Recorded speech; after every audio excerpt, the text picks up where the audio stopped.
2. Now, here is why you will never understand Australian politics. In 1972, after 23 years of rule by the Liberal Party, for which read Conservative Party, Australia elected a Labour government under the leadership of the dashing and urbane Gough Whitlam. At once, Whitlam's government embarked on a program of ambitious reforms. It gave Aborigines rights they had not previously enjoyed, began to disengage. Australian troops from Vietnam made university education free, and much more. But as sometimes happens in parliamentary democracies, the government gradually lost its majority, and by 1975, Parliament was in a deadlock from which neither Whitlam nor the leader of the opposition, Malcolm Fraser, would budge. Into this impasse stepped the Governor-General Sir John Kerr, the Queen's official representative in Australia. Using a privilege never before invoked, he dissolved Whitlam's government, placed Fraser in control, and ordered a general election. The outrage and indignation Australians felt at this high-handed interference can scarcely be described. The country was thrown into a fury of resentment. Before they had any real chance to sort out their differences themselves, an unelected representative of a government on the other side of the planet had taken the matter out of their hands. It was a humiliating reminder that Australia was still at root a colony, constitutionally subordinate to the United Kingdom. Nonetheless, as required, the Australians had a general election at which the voters overwhelmingly turned Whitlam out of office and brought in Fraser. In other words, electorate calmly endorsed the action that had so exercised the nation only a month before. And that, as I say, is why you will never understand Australian politics. Part of the problem, of course, is that it is nearly impossible to track Australian politics from abroad because so little news of the country's affairs leaks out into the wider world. But even when you are there and dutifully trying to follow it, you find yourself mired in a density of argument, a complexity of fine points, a skein of tangled relationships and enmities that thwart understanding. Give Australians an issue and they will argue it so passionately and in such detail from so many angles, with the introduction of so many loosely connected side issues, that it soon becomes impenetrable to the outsider. At the time of my visit, the big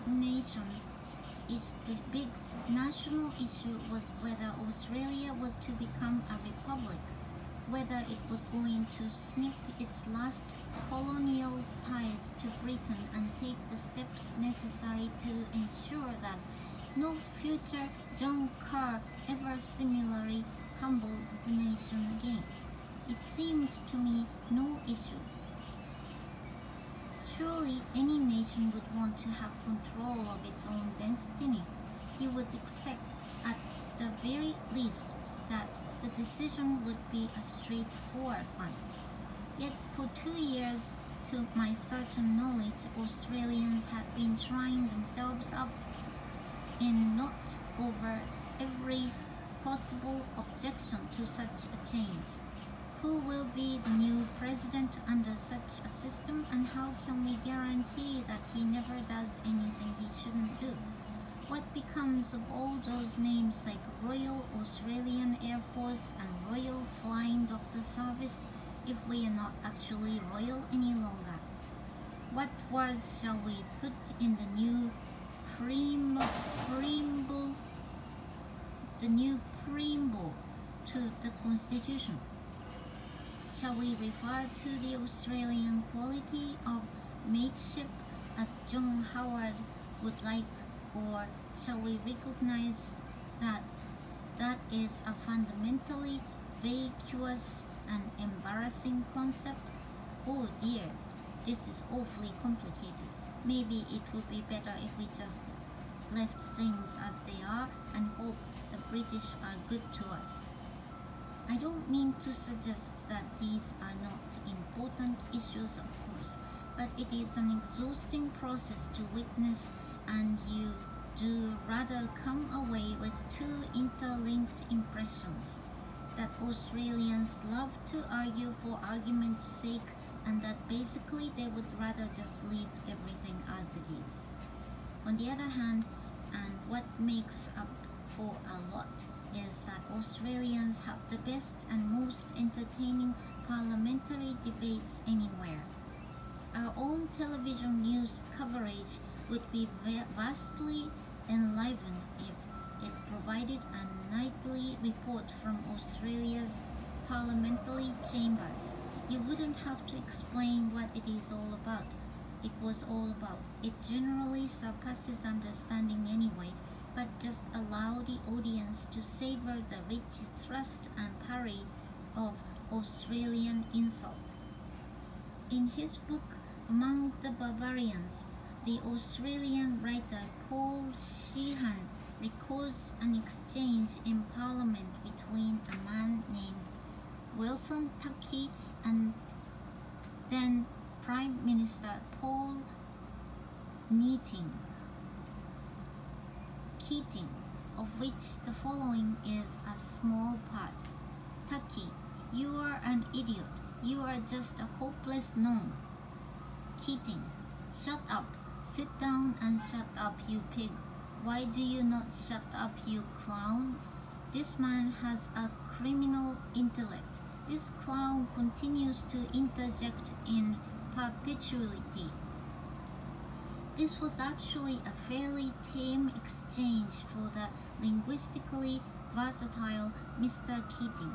Among the epithets that have taken flight from his tongue during the course of public debate and are to be found gracing the pages of whatever is the Australian equivalent of the Congressional Record, have been scumbags, pieces of criminal garbage, sleazebags, stupid foul-mouthed grubs, piss ants, mangy maggots, perfumed gigolos, gutless spivs, boxheads, immoral cheats, and stunned mullets.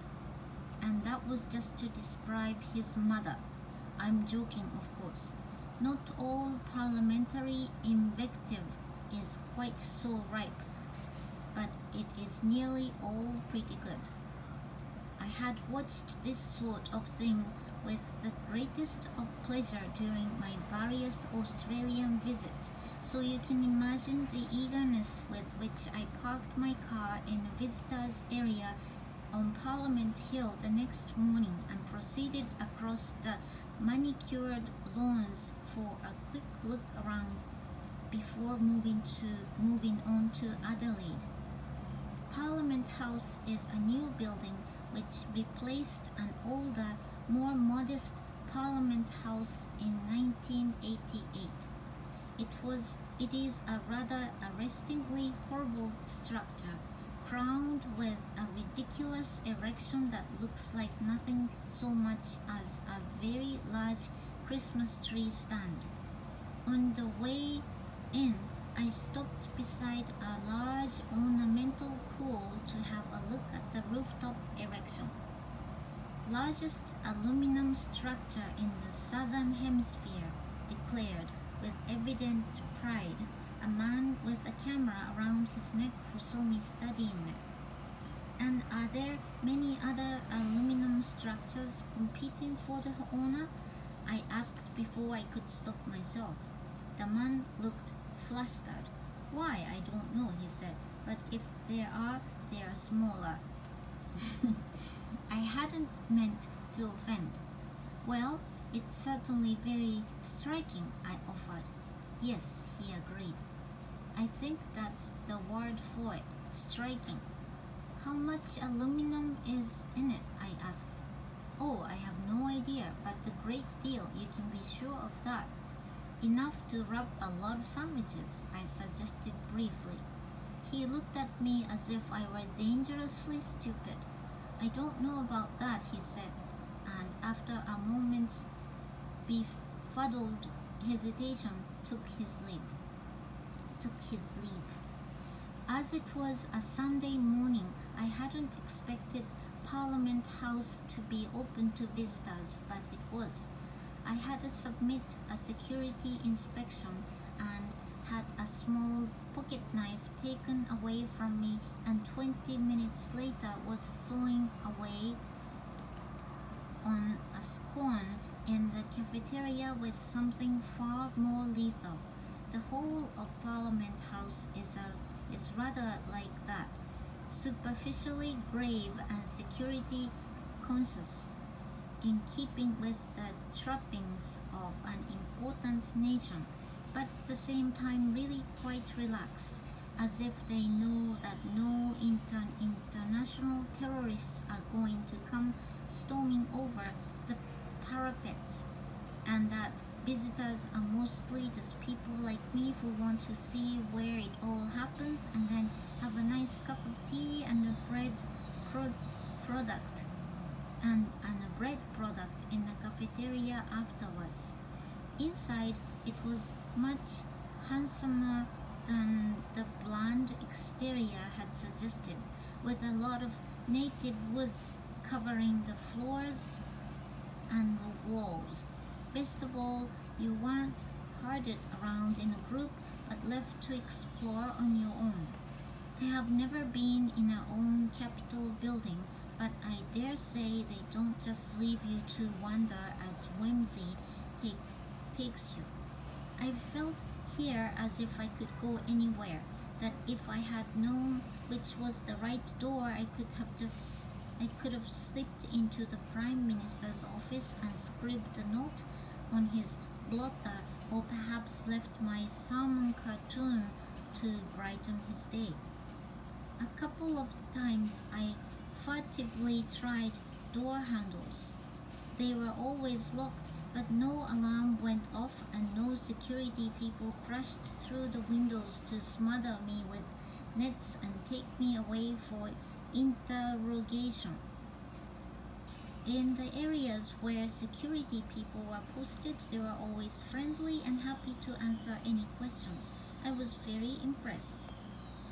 Australia's parliament is divided into two chambers, the House of Representatives and the Senate.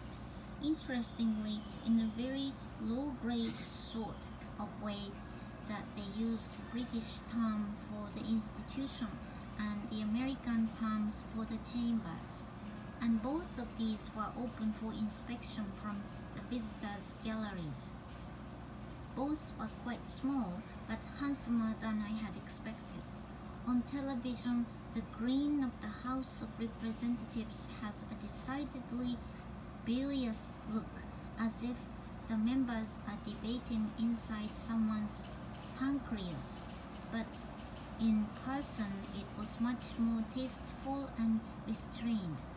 The Senate, which I had never seen on television, I believe because the senators don't actually do anything, though I will check my John Gunther and get back to you on this, was in a restful ochre tone. In a large upstairs foyer was a gallery containing portraits in oil of all the prime ministers, which I toured with interest. I had been doing quite a lot of reading, as you can imagine, so there was real pleasure, a genuine, "Oh, I've heard so much about your quality," in seeing their faces at last. Here was kindly old Ben Chifley, a Labour MP just after the war, and so much a man of the people that when in Canberra he stayed in the modest Kurrajong Hotel at a cost to the taxpayer of just 6 shillings a day, and could be found each morning strolling in his bathrobe to the communal bathroom to shave and wash with the other guests. Then there was the grand and leonine Robert Menzies, who was Prime Minister for 17 years but thought of himself as British to the bootstraps, and dreamed of retiring to a cottage in the English countryside, evidently happy to turn his back on his native soil forever. And poor old Harold Holt, whose fateful plunge into the sea in 1967 earned him my permanent devotion. It's quite a small club. Since 1901, Australia has had just 24 prime ministers, and I was startled to realize how many of them remained unfamiliar to me. Of the 24, I counted 14 of whom I knew essentially nothing, and 8, exactly 1/3, of whom I had not even heard. These included the festively named Sir Earl Christmas Grafton Page, who was, to be fair, Prime Minister for less than a month in 1939, but also William McMahon, who held the office for almost 2 years in the 1970s and whose existence was until this moment quite unsuspected by me. I would have felt worse about this, except that only the day before I had read an article in the papers reporting a government study that had found that Australians themselves were essentially as ignorant of these men as I was, that indeed more people in Australia could identify and discuss the achievements of George Washington than could provide similar service for their own first elected head of state, Sir Edmund Burton. And with that sobering thought to ponder, I left the nation's capital and set off for distant Adelaide.